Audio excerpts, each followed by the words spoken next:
Hi hello ನಮಸ್ತೆ ಎಲ್ರಿಗೂ ಚಾರ್ವಿಕಾಸ್ ಫ್ಯಾಮಿಲಿಗೆ ತಮಗೆಲ್ಲರಿಗೂ ಪ್ರೀತಿಯ ಸ್ವಾಗತ. ಇವತ್ತು ನಾವು ಮಳೆಗಾಲದಲ್ಲಿ ಆಷಾಢ ಅಥವಾ ಆಟಿ ಮಾಸದಲ್ಲಿ ಮಾಡುವಂತಹ ಪತ್ರೊಡೆಯನ್ನು ಮಾಡೋಣ. ಸಾಮಾನ್ಯವಾಗಿ ಈ ಪತ್ರೊಡೆಯನ್ನು ಮರದ ಕೆಸುವಿನ ಎಲೆಯಿಂದ ಮಾಡ್ತಾರೆ. ವರ್ಷಕ್ಕೊಮ್ಮೆಯಾದರೂ ಈ ಪತ್ರೊಡೆಯನ್ನು ತಿನ್ನಬೇಕು ಅಂತ ಹೇಳ್ತಾರೆ. ಬನ್ನಿ ಹಾಗಾದರೆ ಈ ಸಾಂಪ್ರದಾಯಿಕವಾದ ಪತ್ರೊಡೆ ರೆಸಿಪಿಯನ್ನು ಹೇಗೆ ಮಾಡೋದು ಅಂತ ನೋಡೋಣ.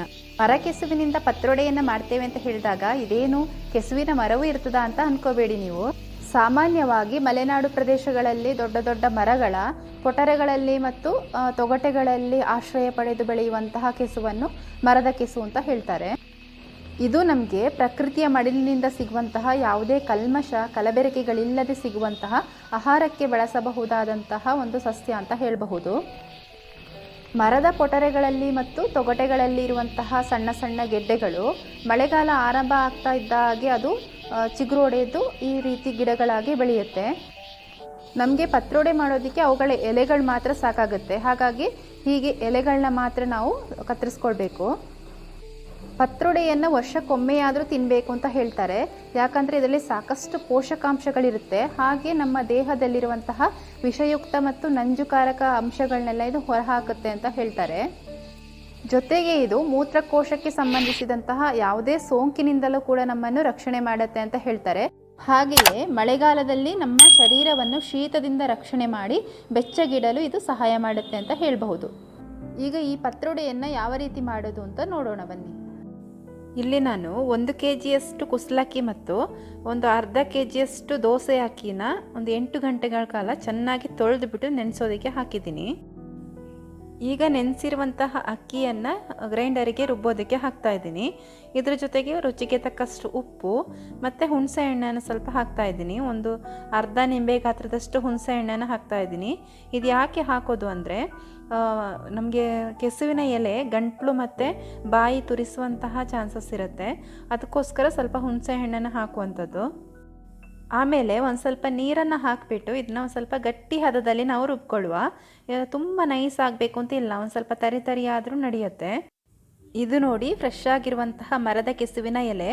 ನಮಗೆ ಪ್ರತಿ ವರ್ಷ ಕೂಡ ಪತ್ರೊಡೆ ಮಾಡಬೇಕು ಅನಿಸ್ದಾಗಲೆಲ್ಲ ಕೊಡಗಲ್ಲಿರುವಂತಹ ನಮ್ಮ ಅತ್ತಿಗೆನೇ ಎಲೆಗಳನ್ನೆಲ್ಲ ಕೊಟ್ಟು ಕಳಿಸ್ತಾರೆ ನಮಗೆ. ಇದನ್ನು ಚೆನ್ನಾಗಿ ತೊಳೆದು ನಾನು ಒರೆಸಿ ಇಟ್ಕೊಂಡಿದ್ದೀನಿ. ಆಮೇಲೆ ಈ ರೀತಿ ಜೋಡಿಸ್ಕೋಬೇಕು ನಾವು ನೀಟಾಗಿ. ಒಂದು ಸಲಕ್ಕೆ ನಿಮಗೆ ಹಿಡಿಯುವಷ್ಟು, ನಿಮ್ಮ ಕೈಯಲ್ಲಿ ಎಷ್ಟು ಹಿಡಿಯುತ್ತೋ ಅಷ್ಟು ಎಲೆಗಳನ್ನ ಜೋಡಿಸ್ಕೋಬೋದು. ನಾನೊಂದು 10ರಷ್ಟು ಎಲೆಗಳನ್ನ ಹೀಗೆ ಜೋಡಿಸ್ಕೊಂಡು ಈ ರೀತಿ ರೋಲ್ ಮಾಡ್ಕೊಳ್ತಾ ಇದ್ದೀನಿ. ಇದನ್ನ ತುಂಬ ಸಣ್ಣದಾಗಿ ಹೆಚ್ಕೋಬೇಕು. ಹಾಗಾಗಿ ಈ ರೀತಿ ರೋಲ್ ಮಾಡಿಕೊಂಡು ಮಧ್ಯದಲ್ಲಿ ಹೀಗೆ ಕಟ್ ಮಾಡಿಕೊಂಡು ಈ ರೀತಿ ನಾನು ಅದನ್ನ ಹಿಡ್ಕೊಂಡಿದ್ದೀನಿ. ಆಮೇಲೆ ನೀಟಾಗಿ ಸಣ್ಣಕ್ಕೆ ಹೆಚ್ಕೋಬೇಕು. ಇದನ್ನ ಲೆಕ್ಕದಲ್ಲಿ ಹೇಳಬೇಕು ಅಂದರೆ 1 kg ಅಕ್ಕಿಗೆ 22 ಎಲೆಗಳನ್ನ ಬಳಸ್ಬೋದು ಅಂತ ಹೇಳ್ತಾರೆ. ಇದರಲ್ಲೂ ಕೂಡ ಹೆಚ್ಚು ಕಮ್ಮಿ ಮಾಡ್ಕೋಬೋದು, ಏನು ತೊಂದರೆ ಇಲ್ಲ. ಈ ಪತ್ರೊಡೆಯನ್ನು ಮಳೆಗಾಲದಲ್ಲೇ, ಅದು ಕೂಡ ಆಷಾಢ ಮಾಸದಲ್ಲೇ ಯಾಕೆ ಮಾಡ್ತಾರೆ ಅಂದರೆ ಆಷಾಢ ಮಾಸದಲ್ಲಿ ಹೆಚ್ಚು ಮಳೆ ಆಗ್ತಾ ಇರುತ್ತೆ. ಆ ಟೈಮಲ್ಲಿ ಶರೀರ ಎಲ್ಲ ಶೀತ ಆಗಬಾರ್ದು, ಸ್ವಲ್ಪ ಶರೀರ ಉಷ್ಣತೆಯಿಂದ ಕೂಡಿರಬೇಕು ಅನ್ನೋ ಕಾರಣಕ್ಕೋಸ್ಕರ ಈ ಕೆಸುವಿನ ಎಲೆಯಿಂದ ಪತ್ರೊಡೆಯನ್ನು ಮಾಡ್ತಾರೆ. ಈ ಪತ್ರೊಡೆ ಅನ್ನೋದು ಕರಾವಳಿ ಮತ್ತು ಮಲೆನಾಡು ಕಡೆಗಳಲ್ಲಿ ಮಾಡುವಂತಹ ಒಂದು ಸಾಂಪ್ರದಾಯಿಕ ತಿನಿಸು ಅಂತಲೇ ಹೇಳಬಹುದು. ಹೀಗೆ ಮಾಡುವಂತಹ ಪತ್ರೊಡೆಯನ್ನು ಬೇರೆ ಬೇರೆ ಕಡೆಗಳಲ್ಲಿ ಬೇರೆ ಬೇರೆ ರೀತಿಯಲ್ಲೂ ಕೂಡ ಮಾಡ್ತಾರೆ. ನಾವು ನಮ್ಮ ಮನೇಲಿ ಹೇಗೆ ಮಾಡ್ತೀವೋ ಹಾಗೆ ಮಾಡಿ ತೋರಿಸ್ತಾ ಇದ್ದೀನಿ.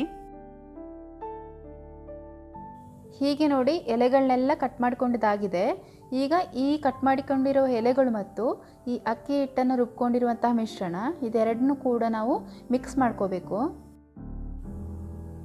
ಹೀಗೆ ನೀವು ಮಿಕ್ಸ್ ಮಾಡುವಾಗ ನಿಮಗೆ ಕೈ ಏನಾದರೂ ತುರಿಸುತ್ತೆ ಅನ್ನೋದಾದರೆ ಕೈಗೆ ಸ್ವಲ್ಪ ತೆಂಗಿನ ಎಣ್ಣೆಯನ್ನು ಸವರ್ಕೋಬೋದು.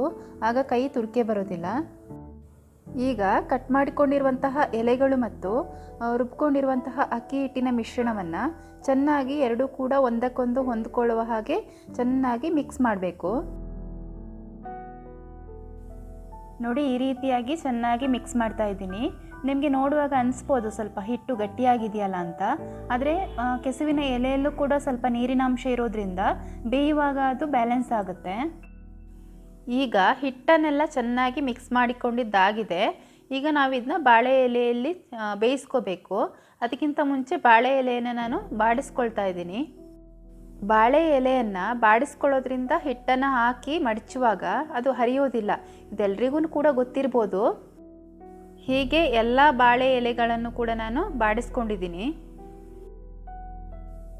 ಈಗ ಬಾಡಿಸ್ಕೊಂಡಿರುವಂತಹ ಬಾಳೆ ಎಲೆ ಮೇಲೆ ತಯಾರಿಸ್ಕೊಂಡಿರುವಂತಹ ಈ ಹಿಟ್ಟನ್ನು ಸ್ವಲ್ಪ ದಪ್ಪಕ್ಕೆ ಹಾಕಿಬಿಟ್ಟು ಇದನ್ನ ಮಡಚ್ಕೊಂಡು ಹಬೆ ಪಾತ್ರೆಯಲ್ಲಿಟ್ಟು ಹಬೆಯಲ್ಲಿ ಬೇಯಿಸುವಂಥದ್ದು.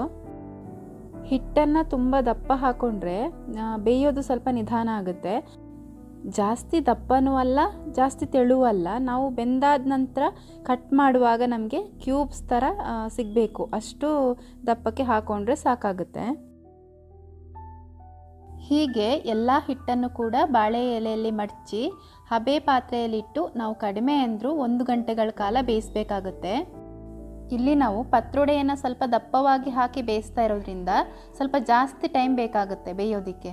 ಹಾಗಾಗಿ ನಾವು ಹಬೆ ಪಾತ್ರೆಗೆ ಕೆಳಗಡೆಗೆ ಜಾಸ್ತಿ ನೀರನ್ನು ಹಾಕ್ಕೊಳ್ಬೇಕು, ಇಲ್ಲಾಂದರೆ ಬೇಗ ಆವಿ ಆಗೋಗ್ಬಿಡುತ್ತೆ, ಆಮೇಲೆ ಪಾತ್ರೆ ಸುಟ್ಟೋಗ್ಬಿಡುತ್ತೆ. ಈಗ ಮುಚ್ಚಳವನ್ನು ಮುಚ್ಚಿ ನಾನು ದೊಡ್ಡ ಉರಿಯಲ್ಲಿ ಇದನ್ನು ಬೇಯೋದಕ್ಕೆ ಇಡ್ತೀನಿ.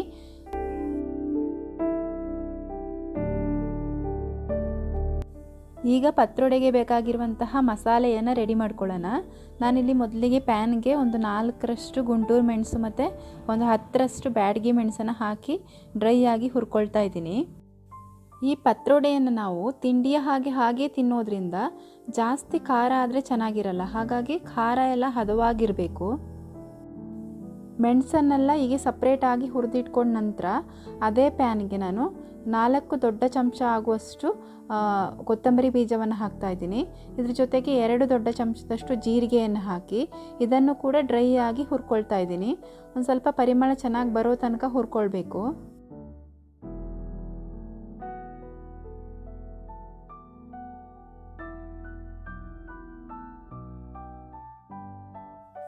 ಈಗ ಹುರ್ಕೊಂಡಿರುವಂತಹ ಪದಾರ್ಥಗಳೆಲ್ಲ ತಣ್ಣಗಾದ ನಂತರ ಇದನ್ನು ಮಿಕ್ಸಿ ಜಾರಿಗೆ ಹಾಕ್ಕೊಳ್ತಾ ಇದ್ದೀನಿ. ಇದ್ರ ಜೊತೆಗೆ ಒಂದು ಅರ್ಧ ಸ್ಪೂನಷ್ಟು ಅರಿಶಿಣ, ಆಮೇಲೆ ಒಂದು ಅರ್ಧ ನಿಂಬೆ ಗಾತ್ರದಷ್ಟು ಹುಣಸೆ ಹಣ್ಣನ್ನು ಹಾಕ್ಕೊಳ್ತೀನಿ. ನಾನು ಅಕ್ಕಿಯನ್ನು ರುಬ್ಬುವಾಗಲೂ ಕೂಡ ಹುಣಸೆ ಹಣ್ಣನ್ನು ಹಾಕ್ಕೊಂಡಿದ್ದೆ, ಈಗ ಸ್ವಲ್ಪ ಹಾಕ್ಕೊಳ್ತೀನಿ. ಆಮೇಲೆ ಒಂದು ದೊಡ್ಡ ಗಾತ್ರದ ತೆಂಗಿನಕಾಯಿಯನ್ನು ತುರಿದು ಅದನ್ನು ಕೂಡ ಹಾಕ್ಕೊಳ್ತಾ ಇದ್ದೀನಿ. ಇದನ್ನೆಲ್ಲ ಮಿಕ್ಸಿಲಿ ಒಂದೇ ಬ್ಯಾಚಲ್ಲಿ ರುಬ್ಬಕ್ಕಾಗಲಿಲ್ಲ ಅಂದರೆ ನೀವು 2 ಬ್ಯಾಚ್ಗಳಾಗಿ ಮಾಡಿಕೊಂಡು ರುಬ್ಕೋಬಹುದು. ಈಗ ಸ್ಟವ್ ಮೇಲೆ ಒಂದು ದೊಡ್ಡ ಬಾಣಲೆಯನ್ನು ಇಟ್ಕೊಂಡಿದ್ದೀನಿ. ಇದಕ್ಕೆ ಒಂದು 3 ಸ್ಪೂನಷ್ಟು ಎಣ್ಣೆಯನ್ನು ಹಾಕ್ಕೊಂಡಿದ್ದೀನಿ. ಎಣ್ಣೆ ಕಾದಾದ ನಂತರ ಒಂದು ಅರ್ಧ ಸ್ಪೂನಷ್ಟು ಸಾಸಿವೆಯನ್ನು ಹಾಕ್ಕೊಳ್ತೀನಿ. ಸಾಸಿವೆ ಸಿಡಿಬೇಕು. ಅದಾದ ನಂತರ ಜಜ್ಜಿರುವಂತಹ ಬೆಳ್ಳುಳ್ಳಿಯನ್ನು ಹಾಕಬೇಕು. ನಾನಿಲ್ಲಿ ಸಿಪ್ಪೆ ಸಮೇತ ಜಜ್ಜಿರುವಂತಹ 2 ಗೆಡ್ಡೆ ಬೆಳ್ಳುಳ್ಳಿಯನ್ನು ಹಾಕ್ತಾ ಇದ್ದೀನಿ. ಇದು ಚೆನ್ನಾಗಿ ಫ್ರೈ ಆಗಬೇಕು. ಬೆಳ್ಳುಳ್ಳಿ ಚೆನ್ನಾಗಿ ಕಂದು ಬಣ್ಣ ಬರುವವರೆಗೆ ಫ್ರೈ ಮಾಡಿ. ಹೀಗೆ ಬೆಳ್ಳುಳ್ಳಿಯನ್ನು ಫ್ರೈ ಮಾಡೋದ್ರಿಂದ ಪತ್ರೊಡೆಗೆ ಒಂದು ಒಳ್ಳೆ ಪರಿಮಳ ಬರುತ್ತೆ. ನಂತರ ಒಂದು 2 ಕಡ್ಡಿಯಷ್ಟು ಕರಿಬೇವಿನ ಸೊಪ್ಪನ್ನು ಕೂಡ ಹಾಕ್ತಾ ಇದ್ದೀನಿ. ಈಗ ರೆಡಿಯಾದಂತಹ ಈ ಒಗ್ಗರಣೆಗೆ ನಾವು ರುಬ್ಬಿಕೊಂಡಿರುವಂತಹ ಮಸಾಲೆಯನ್ನು ಹಾಕಬೇಕು. ಮಸಾಲೆಯನ್ನು ಹಾಕಿದ ನಂತರ ಎಷ್ಟು ಬೇಕೋ ಅಷ್ಟು ನೀರನ್ನು ಹಾಕ್ಕೊಳ್ಬೇಕು. ನಾವು ರೆಡಿ ಮಾಡ್ಕೊಂಡಿರುವಂತಹ ಪತ್ರೊಡೆಯನ್ನು ಈ ಸಾಂಬಾರಿಗೆ ಹಾಕಲಿಕ್ಕಿದೆ. ಆಗ ಪತ್ರೊಡೆ ಈ ಸಾಂಬಾರನ್ನೆಲ್ಲ ಹೀರ್ಕೊಂಡ್ಬಿಡುತ್ತೆ. ಈ ಸಾಂಬಾರೇನಾದರೂ ಜಾಸ್ತಿ ಗಟ್ಟಿಯಾಗಿದ್ದರೆ ಪತ್ರೊಡೆ ಎಲ್ಲ ಹೀರ್ಕೊಂಡ ನಂತರ ಪತ್ರೊಡೆ ಸ್ವಲ್ಪ ಡ್ರೈ ಆಗುತ್ತೆ. ಹಾಗಾಗಿ ನಿಮಗೆ ಗ್ರೇವಿ ಥರ ಬೇಕು ಪತ್ರೊಡೆ ಅನಿಸಿದರೆ ಸ್ವಲ್ಪ ನೀರನ್ನ ಆ್ಯಡ್ ಮಾಡಿಕೊಂಡು ಒಂದು ಸ್ವಲ್ಪ ತೆಳ್ಳಗೆ ಮಾಡ್ಕೊಳ್ಳಿ. ಪತ್ರೊಡೆ ಯಾವಾಗಲೂ ಡ್ರೈ ಆಗಿರೋದಕ್ಕಿಂತ ಸ್ವಲ್ಪ ಗ್ರೇವಿ ಆಗಿದ್ದರೆ ಚೆನ್ನಾಗಿರುತ್ತೆ ತಿನ್ನೋದಕ್ಕೂ ಕೂಡ. ಈಗ ನಾನು ನೋಡಿ ಇಷ್ಟು ಹದಕ್ಕೆ ಮಾಡ್ಕೊಂಡಿದ್ದೀನಿ. ಈಗ ಇದಕ್ಕೆ ನಾನು ರುಚಿಗೆ ತಕ್ಕಷ್ಟು ಉಪ್ಪನ್ನು ಹಾಕ್ತಾ ಇದ್ದೀನಿ.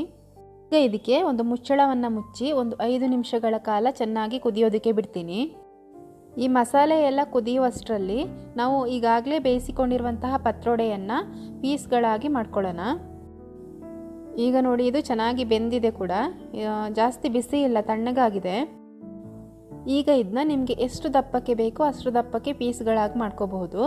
ನಾನಿಲ್ಲಿ ನೋಡಿ ಇಷ್ಟು ದಪ್ಪಕ್ಕೆ ಪೀಸ್ಗಳನ್ನಾಗಿ ಮಾಡ್ಕೊಳ್ತಾ ಇದ್ದೀನಿ. ಈ ಮಳೆಗಾಲದಲ್ಲಿ ನಿಮಗೆ ಎಲ್ಲಾದರೂ ಕೆಸುವಿನ ಎಲೆ ಸಿಕ್ಕಿದ್ರೆ ನೀವು ಕೂಡ ಒಂದ್ಸಲ ಟ್ರೈ ಮಾಡಿ ನೋಡಿ. ಮಾರ್ಕೆಟಲ್ಲೂ ಕೂಡ ಸಿಗುತ್ತೆ ಕೆಸುವಿನ ಎಲೆ. ಆರೋಗ್ಯಕ್ಕೂ ಕೂಡ ತುಂಬ ಒಳ್ಳೆಯದು ಕೆಸುವಿನ ಎಲೆಯಿಂದ ಮಾಡಿದಂತಹ ಪತ್ರೊಡೆ. ಈಗ ಎಲ್ಲ ಪತ್ರೊಡೆನೂ ಕೂಡ ನಾನು ಪೀಸ್ ಮಾಡ್ಕೊಂಡಿದ್ದೀನಿ. ಹಾಗೆ ನಾವು ಕುದಿಲಿಕ್ಕೆ ಇಟ್ಟಿರುವಂತಹ ಸಾಂಬಾರು ಕೂಡ ಚೆನ್ನಾಗಿ ಕುದೀತಾ ಇದೆ ಕೂಡ.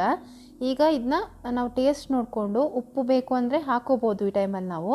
ಆಮೇಲೆ ಈ ಕತ್ತರಿಸ್ಕೊಂಡಿರುವಂತಹ ಪತ್ರೊಡೆಯನ್ನು ಇದಕ್ಕೆ ಹಾಕಬೇಕು. ಹೀಗೆ ಎಲ್ಲ ಪತ್ರೊಡೆಯನ್ನು ಹಾಕಿದ ನಂತರ ಇದನ್ನು ಚೆನ್ನಾಗಿ ಮಿಕ್ಸ್ ಮಾಡಿ ಒಂದು 2 ರಿಂದ 3 ನಿಮಿಷಗಳ ಕಾಲ ಒಂದು ಸ್ವಲ್ಪ ಕುದಿಲಿಕ್ಕೆ ಬಿಡಬೇಕು ಸಣ್ಣ ಉರಿಯಲ್ಲಿ. ಜಾಸ್ತಿ ಉರಿಯಲ್ಲಿಟ್ಟರೆ ತಳ ಹಿಡಿದು ಬಿಡುತ್ತೆ, ಹಾಗಾಗಿ ಸಣ್ಣ ಉರಿಯಲ್ಲಿ ಒಂದು ಸ್ವಲ್ಪ ಕುದಿಲಿಕ್ಕೆ ಬಿಡಬೇಕು. ಆಮೇಲೆ ಮುಚ್ಚಿಟ್ರೆ ಆಯಿತು. ಪತ್ರೊಡೆಯನ್ನು ಮಾಡಿದ ತಕ್ಷಣ ತಿನ್ನೋದಕ್ಕಿಂತ ಒಂದು ಸ್ವಲ್ಪ ಹೊತ್ತು ಅಂದರೆ ಒಂದು 2-3 ಗಂಟೆಗಳ ಕಾಲ ಇಟ್ಟು ತಿನ್ನೋದ್ರಿಂದ ಚೆನ್ನಾಗಿ ಹೀರ್ಕೊಂಡಿರುತ್ತೆ, ಟೇಸ್ಟ್ ಕೂಡ ಚೆನ್ನಾಗಿರುತ್ತೆ. ಈಗ ನೋಡಿ, ಮಳೆಗಾಲದಲ್ಲಿ ಮಾಡುವಂತಹ, ಅದರಲ್ಲೂ ಆಷಾಢ ಮಾಸದಲ್ಲಿ ಮಾಡುವಂತಹ ವಿಶೇಷವಾದ ತಿನಿಸಾದಂತಹ ಆರೋಗ್ಯಕರವಾದ ಪತ್ರೊಡೆ ಸಿದ್ಧವಾಗಿದೆ. ಈ ವಿಡಿಯೋ ನಿಮಗೆ ಇಷ್ಟ ಆಗಿದ್ದರೆ ಈ ವಿಡಿಯೋಗೊಂದು ಲೈಕ್ ಮಾಡಿ. ಹಾಗೆಯೇ ನಮ್ಮ ಚಾನಲನ್ನು ಯಾರೆಲ್ಲ ಸಬ್ಸ್ಕ್ರೈಬ್ ಮಾಡ್ದೇನೆ ನೋಡ್ತಾ ಇದ್ದೀರಾ ಪ್ಲೀಸ್ ಸಬ್ಸ್ಕ್ರೈಬ್ ಮಾಡಿ, ಹಾಗೆ ನಮಗೂ ಸಪೋರ್ಟ್ ಮಾಡಿ. Thank you for watching.